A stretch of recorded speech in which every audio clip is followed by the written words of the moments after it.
आप सभी को मेरा प्रणाम। नमस्कार दोस्तों, मैं हूं एडवोकेट राहुल मिश्रा और आज इस वीडियो के थ्रू हम लोग समझने की कोशिश करेंगे कि अगर किसी महिला का पति उसे मारता पीटता है, दहेज के लिए प्रताड़ित करता है या किसी अन्य तरीके से उसे टॉर्चर करता है और वो महिला अपनी शिकायत करना चाहती है, तो उस कंडीशन में महिला को क्या करना चाहिए। महिला के साथ दिक्कत क्या है कि उसके बच्चे हो गए हैं और ना वो पति को छोड़ना चाहती है, ना साथ रहना चाहती है। तो ऐसी दशा में उस महिला को क्या प्रक्रियाएं अपनानी चाहिए। अमूमन महिला के साथ आए दिन जो घटनाएं उसका पति घटा रहा है, बेसिकली वो घटनाक्रम बना रहा है, वो कर रहा है, उसे रेगुलर मारपीट रहा है, टॉर्चर कर रहा है, बच्चे हैं उन बच्चों की केयर नहीं कर रहा है, ज्वेलरी उसकी बेच दे रहा है, उसके स्त्री धन को नष्ट करता हुआ चला जा रहा है। तो इस कंडीशन में महिला को क्या स्टेप लेना होगा, मैं आज आपको इस वीडियो के थ्रू स्टेप बाय स्टेप बताऊंगा। लेकिन उससे पहले मैं आप लोगों से रिक्वेस्ट करूंगा कि अगर मेरे पुरुष साथी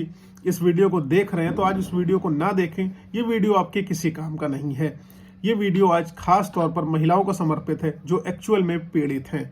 पुरुषों से मेरी कोई दुश्मनी नहीं है, मैं पुरुषों के लिए भी वीडियो डाल चुका हूं, लेकिन आज का वीडियो सिर्फ महिलाओं के लिए है। चलिए हम लोग अपना वीडियो स्टार्ट करते हैं। लेकिन उससे पहले मैं आप लोगों से रिक्वेस्ट करूंगा कि अगर आप लोग चैनल पर नए हैं या पहली बार आए हैं या आप लोगों ने अभी तक इसको सब्सक्राइब नहीं किया तो प्लीज आप इसे सब्सक्राइब कर ले। और साथ ही साथ मैं कहूंगा कि अगर आप मुझसे बात करना चाहते हैं, कोई भी लीगल एडवाइस चाहते हैं, तो आप मेरे दिए गए नंबरों पर मुझसे संपर्क कर सकते हैं। मैं आपकी सारी समस्याओं का निदान करने की चेष्टा करूंगा। मैं साथ ही आपको फिर बताऊंगा कि ये लीगल एडवाइस जो है वो पेड है, that is not for free. चलिए हम लोग अपना वीडियो स्टार्ट करते हैं। देखिए दोस्तों, जब भी कोई पुरुष पार्टी किसी महिला को प्रताड़ित करती है, मारपीट करती है, लड़ाई झगड़ा करती है, बेसिकली उनका पर्पस क्या होता है, उस महिला से धन उगाही करना। उस महिला से धन चाहिए, या तो उनका कहीं एक्स्ट्रा मैरिटल अफेयर होगा, उस महिला से अन्य व्यक्ति से वो शादी करना चाह रहे होंगे मोटे धन के लालच में, या उनको अपने day to day expenses bear करने के लिए, गाड़ी लेने के लिए, घर लेने के लिए अपने पत्नी के मायके वालों से कुछ ना कुछ धन चाहिए होता है। इसी कंडीशन में ये सारी चीजें होती। बेसिकली इन सब चीजों का जो मारपीट लड़ाई झगड़ा होता है, सारा रीजन उसका ग्रीड होता है, लालच होता है। तो अगर आप ऐसे हस्बैंड के साथ रह रहे हैं तो वो आपका पूरा पूरा फ्यूचर स्पॉइल करे दे रहे हैं, आपके बच्चों का फ्यूचर स्पॉइल करे दे रहे हैं। उसमें क्या, वो आपके साथ रेगुलर क्रुएलिटी करते चले आ रहे हैं। तो पहला स्टेप आपको क्या लेना है, पहला स्टेप आपको लेना है कि डिटेल्ड कंप्लेन आप अपनी एक एप्लीकेशन में टाइप करिए, उसको लिखिए। उसके बाद जो कुछ भी आपके साथ घटनाक्रम घटा है, जो भी घटना आपके साथ हुई है, उसको एक प्लेन पेपर पर लिखकर, तारीखों के हिसाब से लिखकर आप थाने में दे दीजिए। थाने में आपकी एप्लीकेशन चली जाएगी। उसके बाद वो आपका FIR रजिस्टर करेंगे। वहां से आपकी एप्लीकेशन कहाँ मूव होएगी, आपकी एप्लीकेशन जो मूव होएगी वहां से विमेन सेल में जाएगी। क्योंकि जो भी महिलाओं के अगेंस्ट अपराध होते हैं, पति पत्नी के मैट्रिमोनियल डिस्प्यूट होते हैं, उनको विमेन सेल में बेसिकली भेजा जाता है और वहां पर एक अटेम्प्ट लिया जाता है कि उनके बीच में कॉम्प्रोमाइज हो जाए।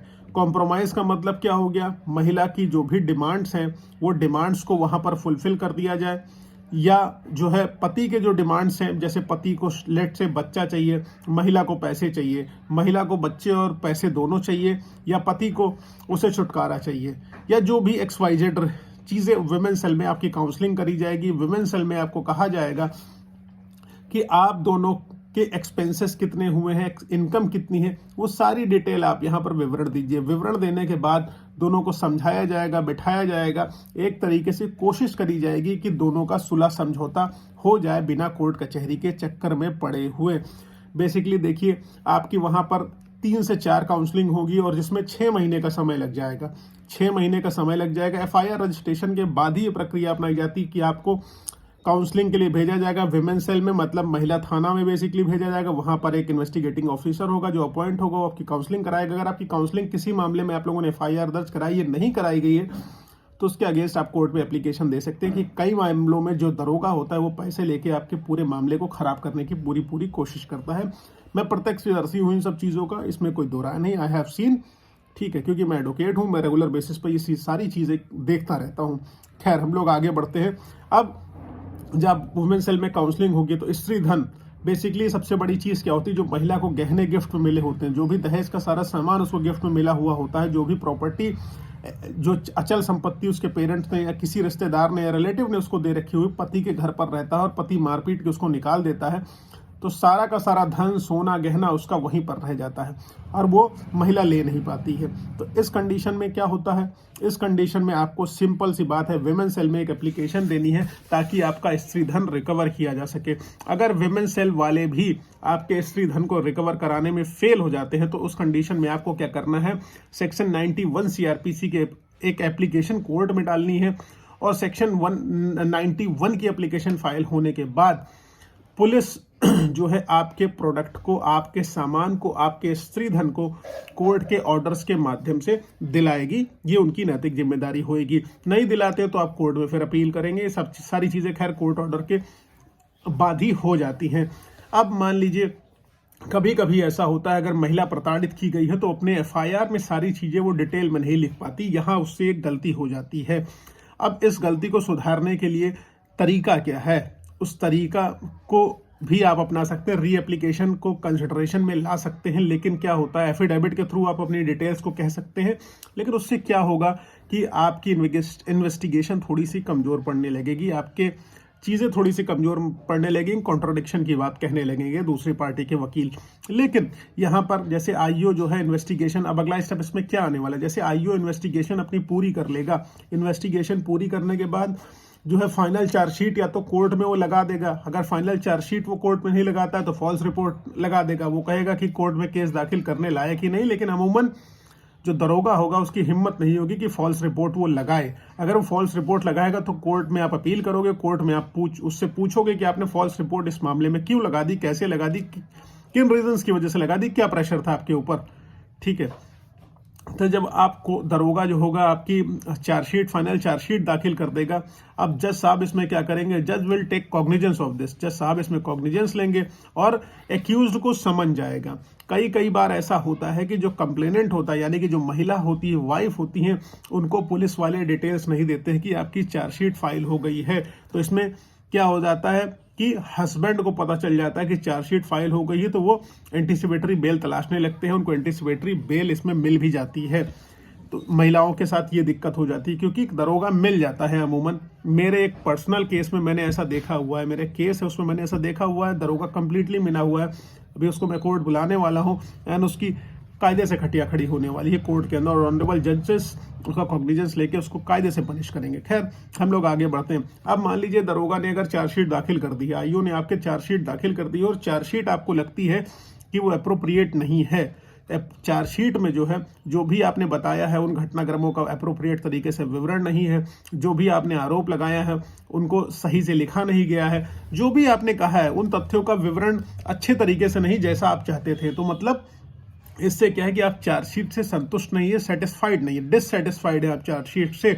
तो उस कंडीशन में आपको क्या करना होगा, आपको कंप्लेनेंट को यानी कि वाइफ को री इन्वेस्टिगेशन की जो है ऑर्डर कराना होगा कोर्ट से। तो एप्लीकेशन देनी होगी, तो उसमें क्या होगा, प्रोटेस्ट एप्लीकेशन जब आप एक दाखिल कर देंगे कोर्ट में तो आपके चार्जशीट जो री इन्वेस्टिगेशन होगी, अब जब री इन्वेस्टिगेशन होगी, जब आप सेटिस्फाइड होगी तब उसमें आगे फर्दर कार्रवाई होगी। जब री इन्वेस्टिगेशन होगी तो कोर्ट एक ऑर्डर करेगी 178(3) का ऑर्डर करेगी कोर्ट फर्दर इन्वेस्टिगेशन के लिए। ठीक है, तो उस जब इन्वेस्टिगेशन हो जाएगी तो सप्लीमेंट्री चार्जशीट उसमें दाखिल हो जाएगी। जब सप्लीमेंट्री चार्जशीट दाखिल होगी तब उसके बाद क्या होगा, सप्लीमेंट्री चार्जशीट दाखिल होने के बाद आप उसमें चेक करिए कि जो भी आपने कहा है वो सब चीज़ें हैं कि नहीं है। सब चीज़ें होने के बाद फिर फर्दर उसमें आगे प्रोसीडिंग और कार्रवाई होने लगेगी। अब देखिए, जो ये सारी चीज़ें होने के बाद बेसिकली वाइफ इसमें दो चीज़ें चाहती हैं। वो ये चाहती है या तो जो एक्यूज है, मतलब जो आरोपी है, अपराधी है, उसका पति, उसको या उसके फैमिली वालों को सजा हो या उसका सेटलमेंट हो जाए, मॉनेटरी रेम्युनरेशन मिल जाए, क्योंकि उसके साथ एक बच्चा भी होता है और बच्चे का फ्यूचर बनाने की रिस्पॉन्सिबिलिटी माता पिता दोनों की होती है। बेसिकली माँ अपने बच्चे के फ्यूचर को लेकर ज्यादा कंसर्न होती है। अब जो सेटलमेंट की प्रोसेस होती है वो बेसिकली आपकी विमेन सेल से स्टार्ट होती है और जाके कोर्ट तक रहती है। विमेन सेल में अगर आपका सेटलमेंट हो गया तो फिर तो ठीक है, नहीं हुआ तो कोर्ट में आपका कोर्ट के माध्यम से होगा, ऑनरेबल कोर्ट करेंगे। अब सेटलमेंट करवाने के लिए एक दूसरा रास्ता भी है, आप उसमें मीडिएशन के लिए जा सकते हैं। जब आप मीडिएशन के लिए जाते हैं तो वहां पर अगर मान लीजिए आपका सेटलमेंट नहीं होता है, तब कोर्ट जो है फर्दर उसमें इंटरेस्ट लेते हुए आगे कार्रवाई करेगी। अब आप दिखाएं कि जैसे आपके साथ मारपीट हुई है तो आप हॉस्पिटल के बिल दिखाइए और जो है एविडेंसेस को दिखाइए जिसने देखा है आपको मारते पिटते हुए, या आप जो है मेडिकल रिपोर्ट लगाइए। ये सारे डॉक्यूमेंट जब आप लगा देंगी, जो भी रिलेवेंट डॉक्यूमेंट है, मैटर ऑफ द फैक्ट से संबंधित है, उन सारे डॉक्यूमेंट को जब आप लगा देंगी, वो सारे डॉक्यूमेंट लगाने के बाद ऑनरेबल कोर्ट जो है उस कल्प्रिट पर क्या करेगी, सजा की कार्रवाई करेगी। लेकिन उससे पहले क्या होगा कि जब ये सारी चीजें हो जाएंगी, मेडिकल रिपोर्ट, सारे डॉक्यूमेंट का सबमिशन हो गया, तो अब क्या होएगा, प्रोसिक्यूशन विटनेस का यहां पर क्या होगा, जो है क्रॉस एग्जामिनेशन होगा। मतलब सरकारी वकील बेसिकली आपसे बातचीत करेगा, आपसे पूछेगा, समझेगा कि आखिरकार क्या क्या हुआ था, क्या घटनाक्रम आपके साथ बने थे। उन सारे घटनाक्रमों को जो है बिंदुवार तरीके से वो पूछेगा, आपकी कंप्लेन के हिसाब से क्रॉस एग्जामिनेशन आपको करेगा ताकि वो आपको फंसा सके। फिर अगला प्रोसीजर यही होगा कि आपके हस्बैंड का क्रॉस एग्जामिनेशन होगा, आपका वकील उसमें करने वाला है आपके हस्बैंड का क्रॉस एग्जामिनेशन। जब हस्बैंड का भी क्रॉस एग्जामिनेशन पूरा हो जाएगा, दोनों वकीलों द्वारा अगर क्रॉस एग्जामिनेशन का प्रोसेस पूरा हो गया, तो उसके बाद फाइनल चार्जशीट का दाखिला होगा, फाइनल चार्जशीट का दाखिला नहीं होगा, उसके बाद फाइनल आर्ग्यूमेंट, फाइनल बहस होगी। उसके बाद वो आपका वकील बताएगा कि मैं विजेता हो रहा हूं, मेरे सबूत सही है, और अपोजिट पार्टी का वकील बताएगा उसके सबूत सही है, कोई आरोप मेरे ऊपर नहीं बनता, आप कहोगे मेरे ऊपर नहीं बनता।